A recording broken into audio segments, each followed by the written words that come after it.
Welcome to The Bad Broadcast. I'm your host, Maddie.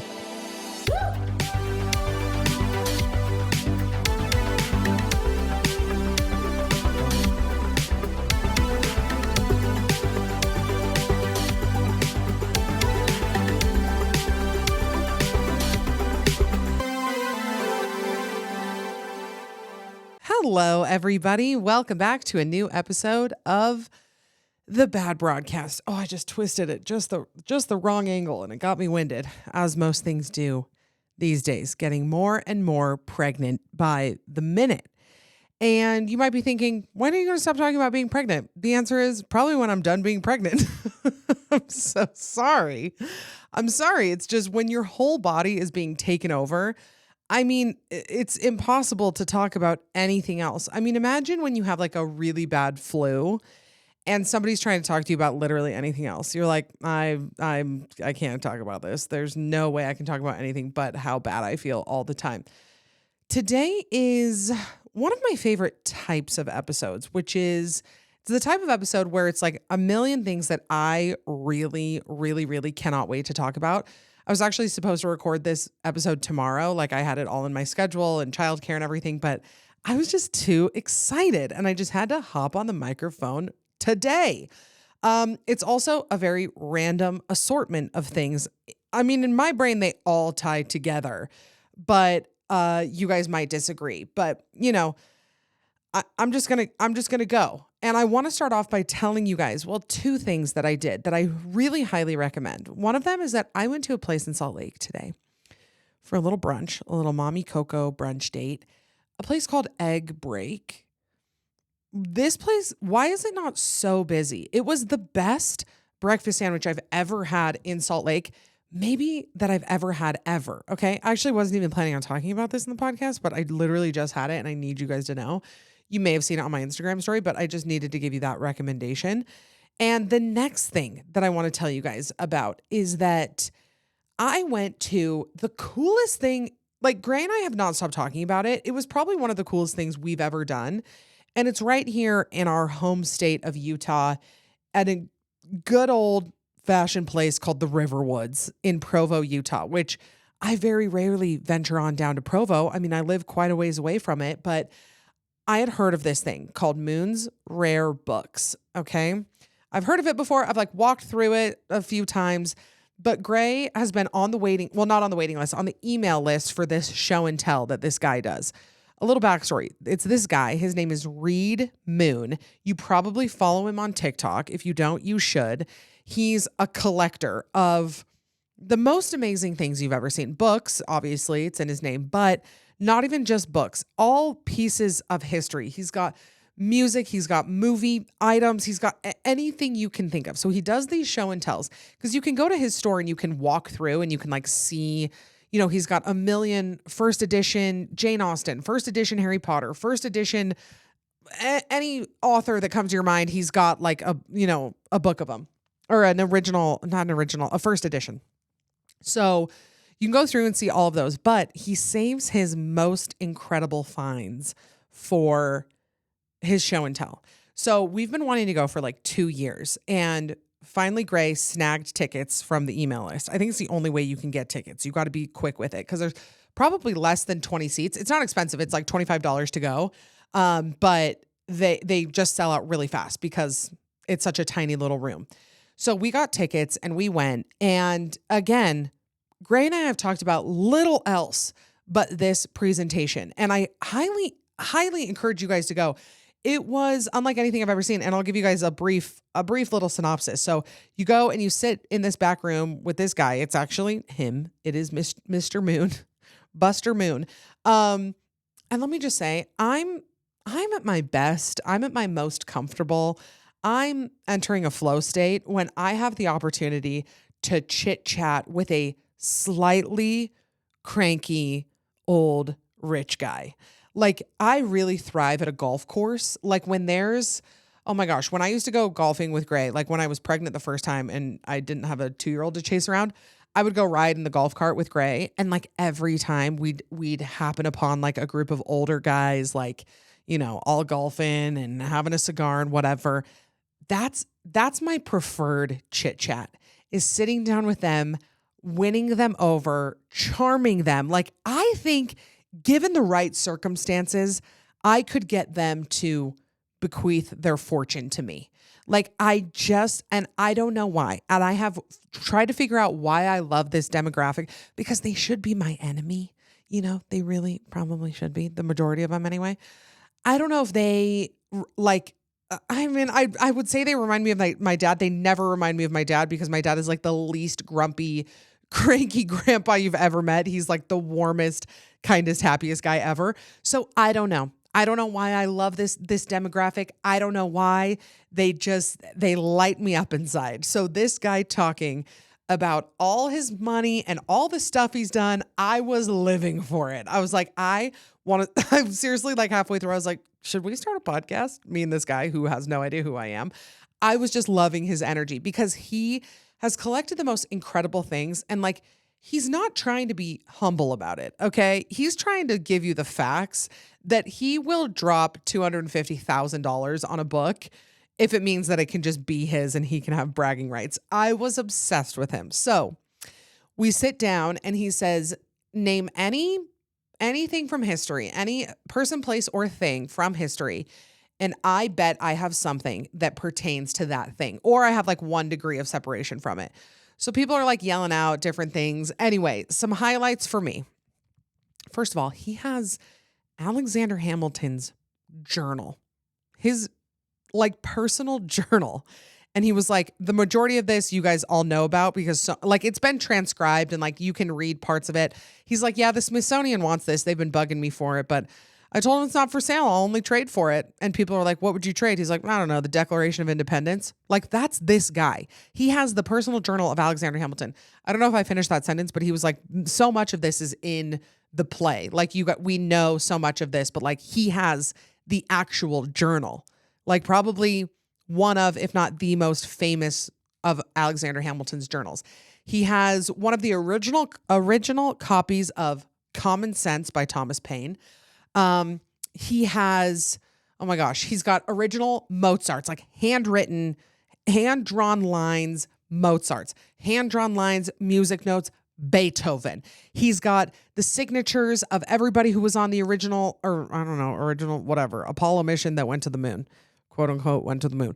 First edition, second edition, Shakespeare. Did you guys know there's not a single piece of any Shakespeare play that can be traced back to Shakespeare himself? Not one. So that conspiracy about maybe Shakespeare not actually being the author of any, or a playwright of any of his plays, it kind of holds up. I didn't know that. He's got like the clock navigator thing from, what's his name? Shackleton? Wait, hold on. Let me fact check myself. I want to say Ernest Shackleton, but that could be really wrong. Ernest. Okay. I was right. Ernest Shackleton, the Endurance. He's got the first edition script of A New Hope. He's got artifacts from Harry Potter, Star Wars, every single Marvel movie. He's got a lock of Napoleon's hair. He's got original letters from Napoleon. So there was, I wish I could remember their name. A very nice couple stopped me. They were on their way out. I was on my way in. Shout out to you if you're listening to this. They were so lovely. And they told me this. He didn't get to this in our session, but he had said this in theirs, that he had just sold it or something. The deed to the Mayflower. Sorry, I just spit all over my microphone. Like, the most incredible things. If you're into Mormonism, he's got a lot of that. A lot of Mormonism stuff. A lot of Joseph and Hiram Smith's Book of Mormons. Oh my gosh. Bibles. The first edition, I keep saying original, but I mean first edition. Gutenberg Bible. The first edition King James Bible. It is the most unbelievable collection you've ever seen in your life. And I need you guys to go do this. I'm going to try to take everybody I know. It's such a great gift. It's such a great date night. If you have somebody coming in from out of town and you want to show them, like, I can't believe this exists in Provo, Utah. He was like, there's like 5 first edition Common Sense copies left. He's like, yeah, they're in like the Smithsonian, the National Archives, the Library of Congress, and here. Like, I don't know if that's exact. I don't know. But like that's how impressive his collection is. And he was telling us that he would like take his kids on trips and he would just buy a book. He would buy a part of his collection and sell it, and that would pay for his whole trip. Like it's got to be one of the most rare lines of work in the entire world. I don't know if that's actually true, but he goes to book fairs and he's got contacts that, now he buys all this stuff from, but it was just beyond fascinating. And again, he's on YouTube and TikTok. This is not sponsored at all. I mean, we paid to go. This is purely because I was just eating it all up. But he's on YouTube, TikTok, Instagram, all of that. He has everything everywhere. And you can watch all of his videos. And he like counts down like the top 10 things that he has. And it's just, he was fascinating and I loved it. But, okay. What else was I going to say? What else? I have my list. Oh, okay. Oscars nominations came out. Not much to say here because me and Lucy are going to talk about the Oscars when they get a little bit closer. And I do want to say, if you have not seen Sinners yet, Sinners just broke the record for, most Oscar nominations ever. And I don't know what it will win. I mean, you guys know, like I'm here and I'm in it and I care about movies. I don't always understand like every single detail of the movie, the photography and the cinematography and the script and I don't always understand every little piece, but I do care a lot about movies. So I don't know what Sinners will or won't win, but I do know it's so good. Ryan Coogler, who's the director, he also did Fruitvale Station, Creed, Black Panther. He's like a big collaborator with Michael B. Jordan. He's in a lot of, if not all of his movies, most of his movies.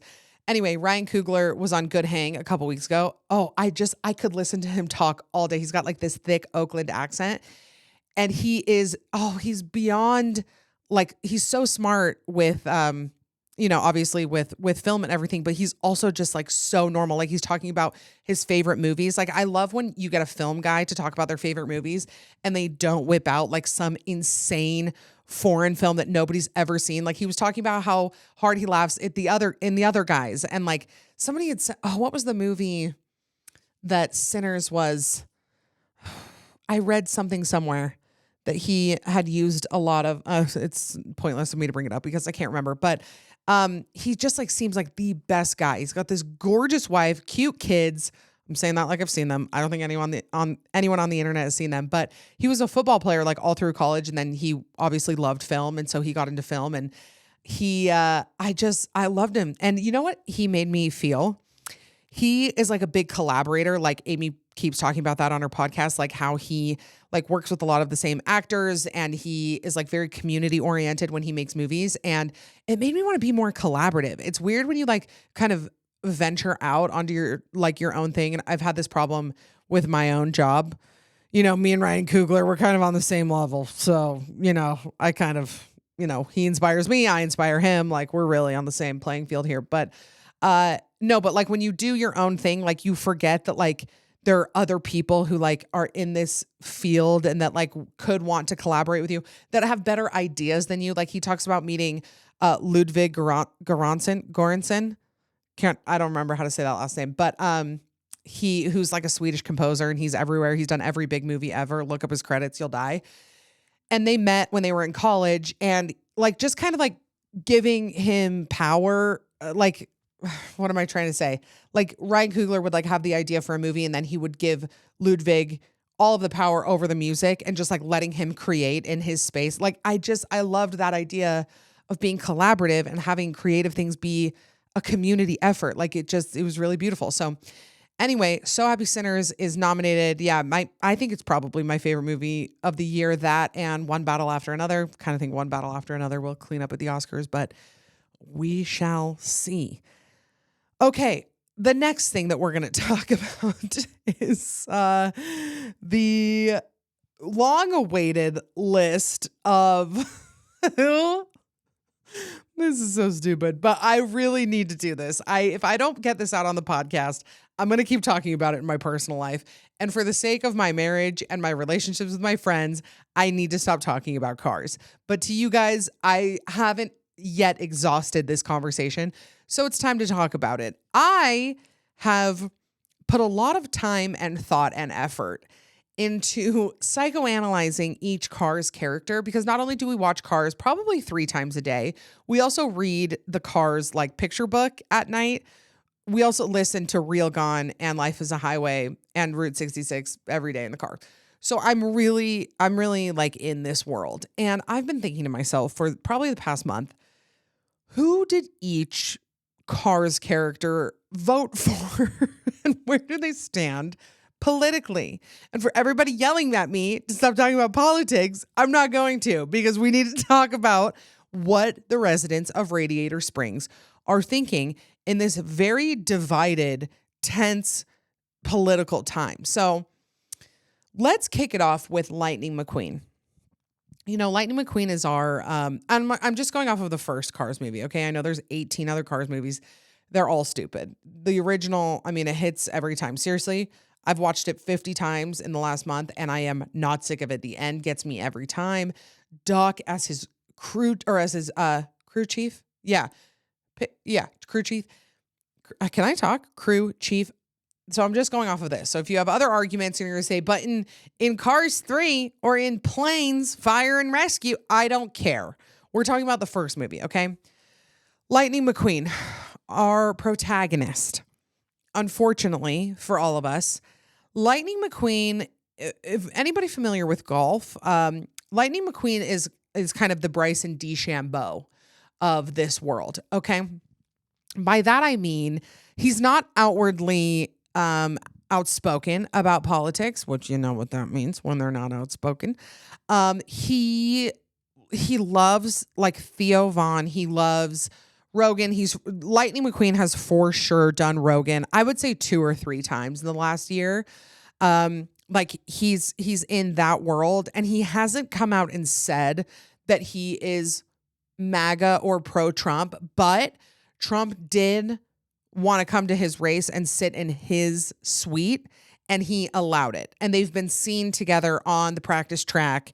There's been photos of them. They're kind of friends, you know? So he's not saying anything, but we know exactly what he's saying. Okay, I'm sorry if any of you guys had hope for Lightning McQueen. I mean, that ship has sailed.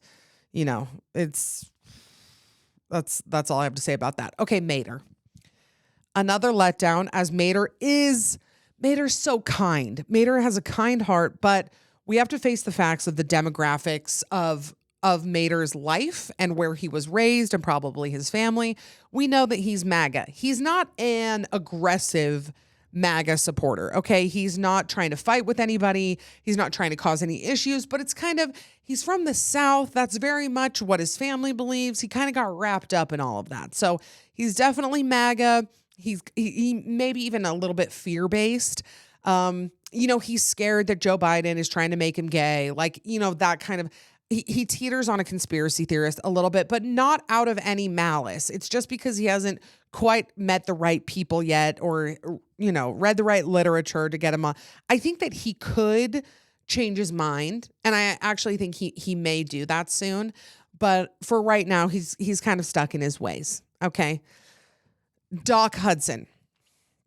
Okay, Doc voted for Trump, but he regrets it. Lifelong conservative, totally respectable. I mean, he's an educated guy. He's a doctor and a judge and a racing expert. Okay, he's been around the block, and he has very, you know, firm beliefs.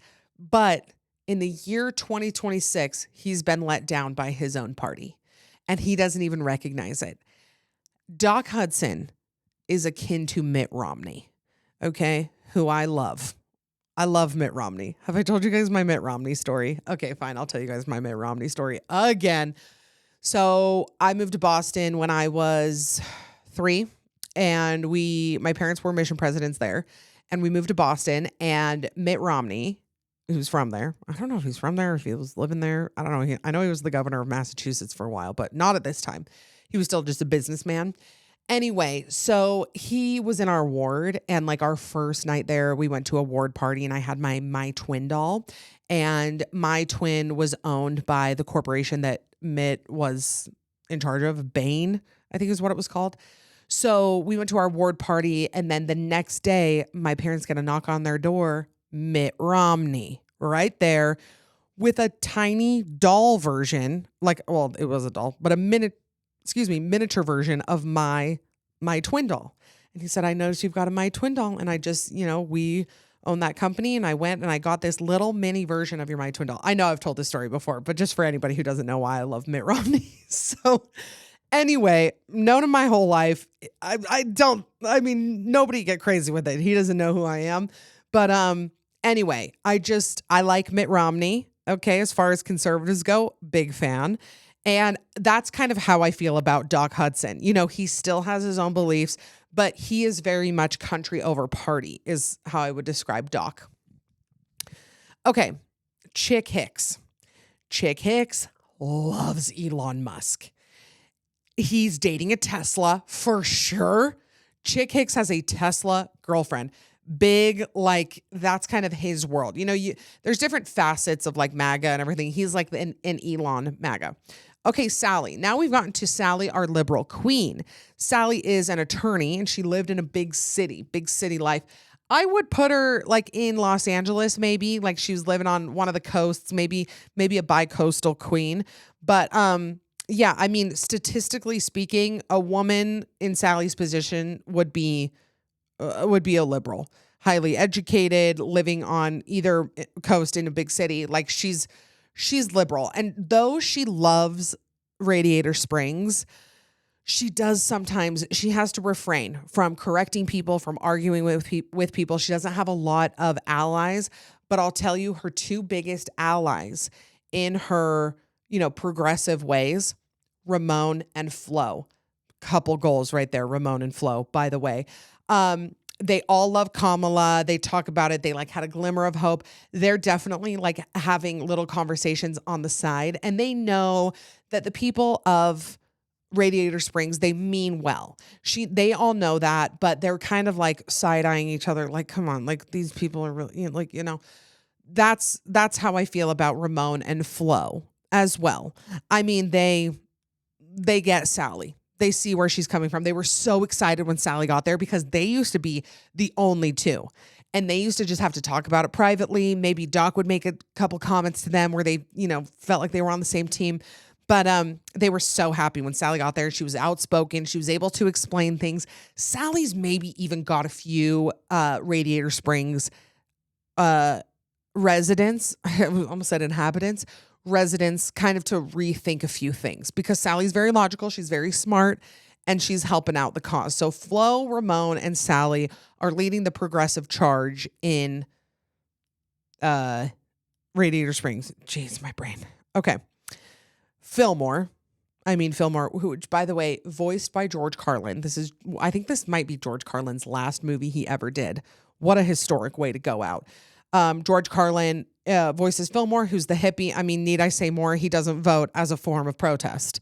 He doesn't believe in the system. He thinks it's all corrupt. He was, very anti-war in the 70s up until now.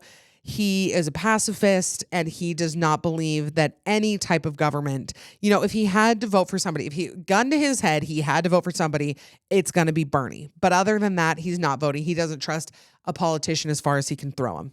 And you know what? I don't blame him sometimes. Harv, who is Lightning's agent, I mean, he's right there. I mean, he's who's getting him on Rogan. I mean, Harv loves that shit. I mean, he and Lightning are aligned. I mean, Harv's the one who's communicating with Trump to get him to the practice track.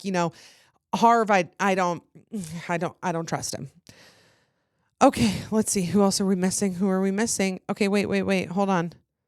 Sarge and Sheriff. I mean, you guys know, I'm sorry, they're MAGA through and through. I mean, they're thin blue line, all lives matter. That's their vibe. They are absolutely MAGA, outspoken. Sheriff and Sally have actually gotten into it a few times and it wasn't pretty. I mean, they really went at it.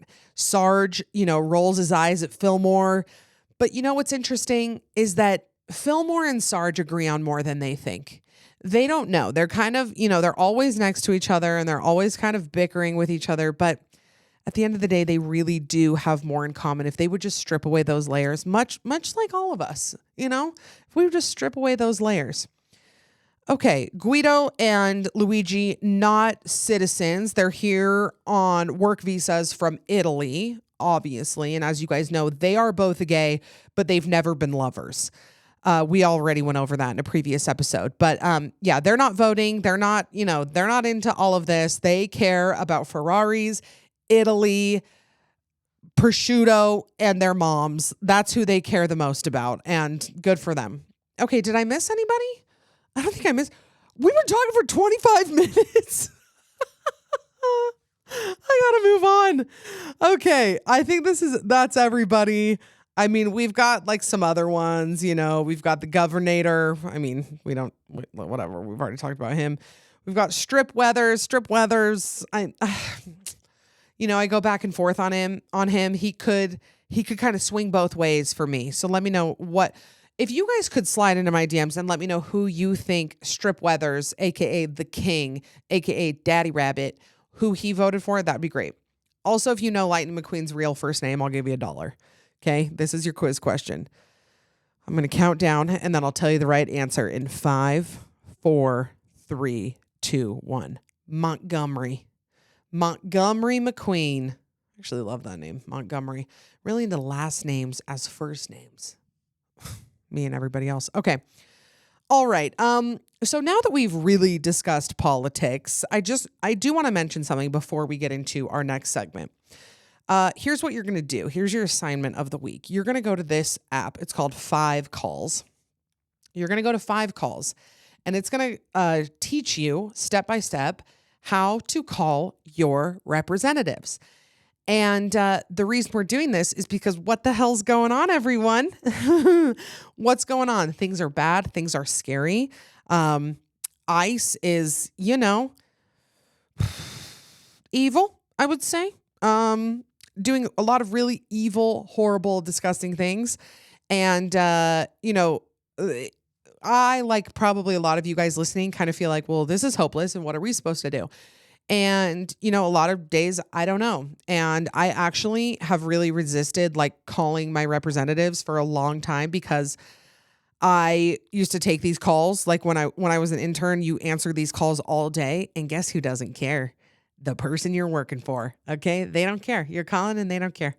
Unless you call a lot. Unless a lot of people are emailing and leaving voicemails. Like the more people that do it, the better. And also I'm very jaded and I never want it to sound like it doesn't matter. It always matters to use our voice. So calling your representatives, it's like this app is so amazing. If you see right here, it has the issue like at the top. So there's a Senate vote next week to defund ICE, and it has the script that you use. It has the phone number. Here's our two senators, Mike Lee and John Curtis. Doubt either of you guys are listening to this, but if somebody is, just, pass along the message. This is really bad. You tap on it. It shows you the script, the phone number that you call, and you can leave a voicemail. You got to leave where you live so they know you're a constituent. Like they make it super easy. The app is called 5Calls. And you can scroll through and see what you need to call on, what's going on. You can sign up for emails. They update you on Congress. And the other thing, again, like, I don't know what to do, but there are funds that you can donate to the people of Minnesota. There are a lot of things going around to help people with attorney fees that are being taken by ICE. It's horrible. And the next part of our podcast pertains to this because, of course, in this day and age when things feel bad and scary and like dark and nothing is ever going to be okay, it is really important, I think, to keep your own personal morale intact and as high as you can.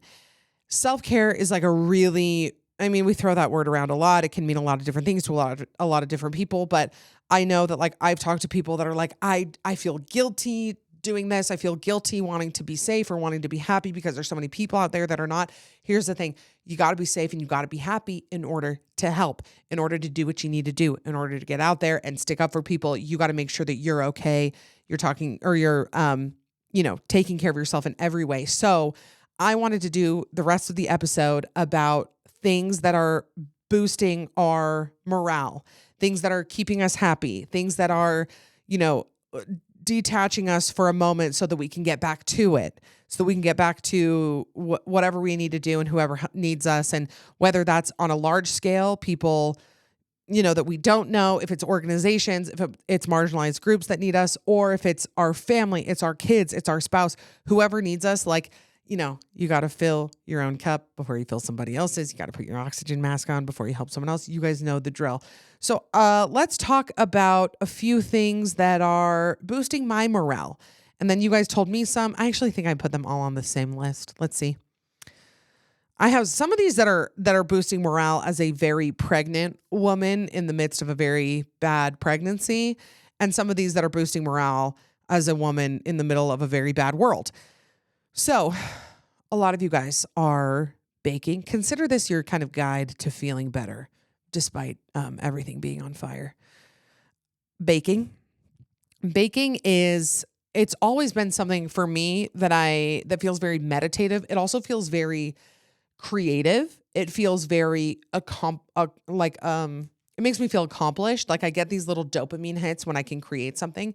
And it's also very community oriented. You can bake something, take it to your neighbors, take it to your family, take it to your parents, whoever you want to take it to. Baking is like when I can just put my headphones on and bake something, bake bread, bake cookies, bake anything, like it's really soothing to my soul. Baths. We all need to be taking more baths. We all need to be cleaning our sheets more. And you know what else we all need to be doing? Buying new underwear. This is an underrated morale booster, especially as a pregnant woman, because pregnancy, if you've never been pregnant before, let me just be the person to tell you, you'll need to change. You either need to wear a panty liner or you need to change your underwear 5 times a day because your body is trying to keep infection out of your vagina. So it's got a lot of discharge, a lot of liquids. Like men, if you're listening and you are confused on why that's happening, that's why your body doesn't want anything getting in through your cervix into your uterus, getting any infection. So you're dripping. She's leaking. She's soaking wet. So you need new underwear. Okay. Actually, everybody listening to this, you probably need new underwear anyway. I used to talk about getting rid of underwear. I think I said that I used to get rid of my underwear once a month, which like maybe I used to. I definitely don't do that anymore, but I do it as often as I need to. I'm not trying to push any limits when it comes to underwear usage. Like the minute it gets weird and like gray looking and kind of worn down, like I need new underwear. I'm sorry. I know that's not very sustainable of me, but I'm trying to offset it with a lot of thrifting because like I can't be wearing dingy, dirty undies. Okay. Thrifting is another thing. I'm obviously preparing for baby boy to be here in the summer. And if you're kind of a novice thrifter, which I would say I'm intermediate, I've like gotten a lot better at thrifting over the last 2 years. I'm not an expert by any means, but I do a good job. If it is your first time thrifting ever, go for the baby clothes. First of all, there's 1 million. Second, why are you buying brand new baby clothes? I cannot think, no offense to everybody buying new baby clothes, but I simply can't think of anything dumber. They're going to poop and barf all over them. They fit them for, I don't know, less than a week. You're spending $20 on a onesie when you could be spending $1 on 20 different onesies. I got 25 things for baby boy. I spent less than $40 on it. And I actually think he's set for at least like the first month of his life. Like I've done so much thrifting for him and it is so therapeutic. If you can get away from your family, get away from your kids, go put on a podcast, maybe this one. Let me soothe your ears while you stroll through the aisles of a thrift store. It is like a treasure hunt. It is so satisfying when you find things that you love. And if nothing else, it just gets you out of your comfort zone. It's good for the planet. It's good for the world. It's good for you. Just do what you can to, thrift as much as you can. Not underwear. Well, maybe you thrift your underwear. Not me. I'm not thrifting my undies. Okay. This is weird because actually 2 people submitted this and this was mine. I've been eating a lot of Eggos. And unfortunately, I have a character flaw, and that is I hate real maple syrup. Like, it's gross. I've had a few of my Canadians reach out and say, Maddie, I'll send you actual good maple syrup. It's gross. It's all gross. I like the fake corn syrup that's been dyed brown. I like Mrs. Butterworth's. I like it in the shape of a woman. That's not my joke. That's from something that people like syrup out of a woman. Like, I love me some Mrs. Butterworth's, Aunt Jemima. I need it to be fake, but a soft, warm Eggo waffle, Kerrygold butter in every single crevice, and Mrs. Butterworth's syrup. I gotta have that for lunch. That's coming up next. That's my next meal. I told you guys how thirsty I've been. I have so many people messaging me, Maddie, you have gestational diabetes. You're too thirsty. And to that I say, yeah, I might. I might. I don't know. I guess I'm going to have to see about that. But like, gestational diabetes, as far as I know, is very hard to prevent. It has to do with your placenta. I think I know there's probably doctors out there listening that like are telling me I'm dumb, but my own doctor and people I've talked to have told me this. It actually has nothing to do with like how much weight you gain or anything. It has to do with your placenta. There's something about your placenta processing something. So I don't know. I might have it, but we're going to have to cross that bridge when we come to it. Okay, drive-throughs and eating in your car. This was submitted actually 2 or 3 times, which yes, these are people who have kids. Actually, I loved eating in my car before I even had kids. I love just sitting in my own little room, my own little enclosure where nobody can bother me, where I can lock the doors. I can listen to whatever I want. I can eat however I want. That's what I like. So a lot of you guys are eating in your cars and drive-thrus. I remember I worked with this girl. It was like one of my first jobs at Michael Kors, and the Michael Kors outlet. Okay, don't get too crazy. But I remember talking to her, and she was like, she had 2 little kids, and she was talking about some coffee shop, and she was like, but I can't go because they don't have a drive-thru. And I remember being like, how lazy are you that you can't just walk in? Like, just go into the coffee shop. It's not that hard. Now I have a kid. I wouldn't be caught dead walking in somewhere. I have to go everywhere with a drive-thru. And when there's like a wild card restaurant that has a drive-thru, like there's a couple random, like we have one Cafe Rio drive-thru by us. And which if you live here or if you don't live here, it's like a quick service Mexican place, but there's a drive-thru at the one by us. I mean, it changed my life. Okay. A lot of you guys are watching Heated Rivalry. I have not watched it yet. I'm scared. I'm scared of how much I'll feel. Actually, Ryan Coogler talks about this in his episode with Amy Poehler. He talks about like when he's watching a movie and if he's like feeling too many emotions, like he has to pause the movie because he doesn't want to miss anything. But like I do get that in a sense where like sometimes I don't want to watch something that's going to make me feel like too much, especially when I'm in a fragile state, like when I'm like with pregnancy. I sometimes like don't want anything that's going to disturb anything. Like I don't want it to be too scary. I don't want it to be too sexy. I don't want it. And I know that Heated Rivalry will be too sexy. Okay. Okay. Let's see. What else are you guys doing to boost your own morale so that we can take care of our kids and take care of the world? Crafting and scrapbooking. I love film for this reason. Like it's such a good escape. It's such a like connection to what you're doing. Like, and it takes so much effort too. And like we've all learned time and time again, a lot of times the things that you put the most effort into are the most rewarding. Wow. Local woman discovers the meaning of life. But it's like you take the picture, you have to buy the film, load the camera, take the picture, or take the film to the place, get it developed, go pick them up or go down, whatever. And it makes it so worth it. Earned memories, as it were. Jenny's ice cream is always boosting morale, getting outside, bricking your phone. Please brick your phone, get off the internet. I know, like, I sometimes feel guilty for getting off of my phone because I feel like I should be like engaged and I should be knowing what's going on and I shouldn't like run away from it. But just know I'm giving you permission. It is okay to not be consuming sad political content all the time. It's good to stay informed. You need to stay informed. Everybody's saying leave politics out of it. We can't at this point. We got to grow up and accept that politics is a part of life. I already went on that rant last time. I feel like I'm going to get in trouble again, but you guys know what I mean. And you don't have to do it all the time. You can take care of yourself. If you're going to fry your brain staring at your phone, you're not going to be much help when people need you. So it's okay to put it down. Um, toddlers bring me, my toddler specifically, but I've always loved kids, and I still love kids. I have uh less brain space for other kids now that I have my own, but I do love it. Like when we go to, oh, you guys, I knocked over a kid at daycare today. Went to the gym daycare, didn't know he was behind me. I knocked him over. I felt so bad. It was so bad. I'm sorry.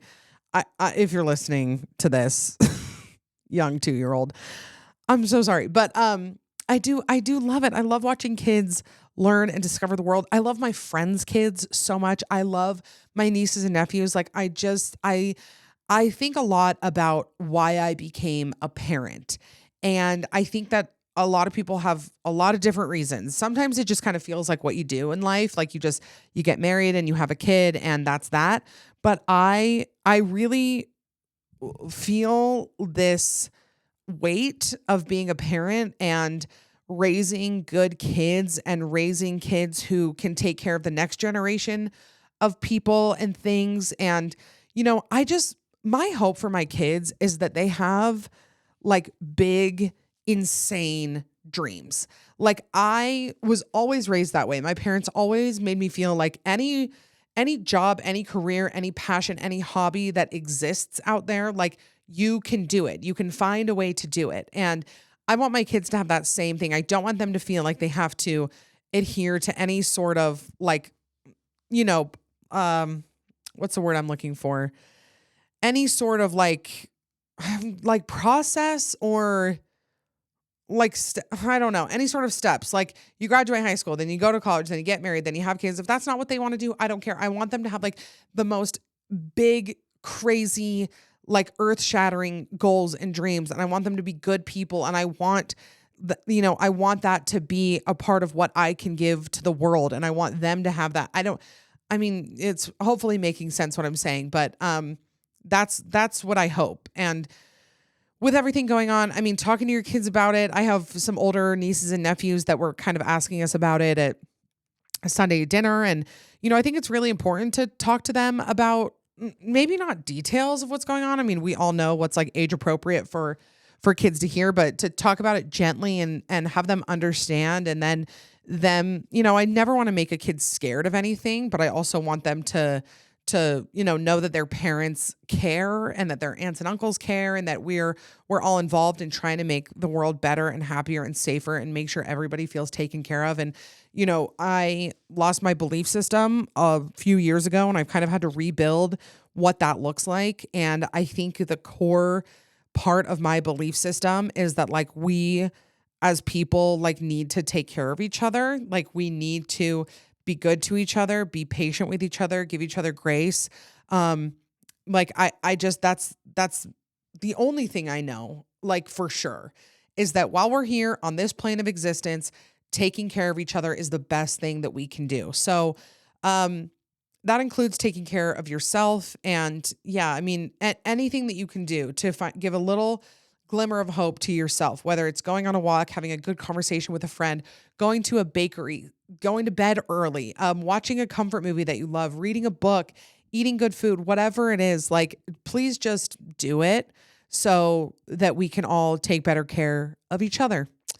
And yeah, it's a sad, scary time, but hopefully, I don't know. I don't have the answer, but hopefully if enough of us can get to the point where we care deeply for one another, that can make a small difference. So I told you guys it was an episode full of random things, and in my mind, they all stick together, or they all they all go together. Moon's Rare Books, into the voting record of Radiator Springs, into how to help out politically, into how to take care of yourself, into my final line, which is, I love you. I'm so grateful that you're here. Remember to be safe, be kind, be normal. Please take care of each other. Anybody that you see, take care of them as good as you can. And I will see you guys next week. Okay. I love you so much. Bye.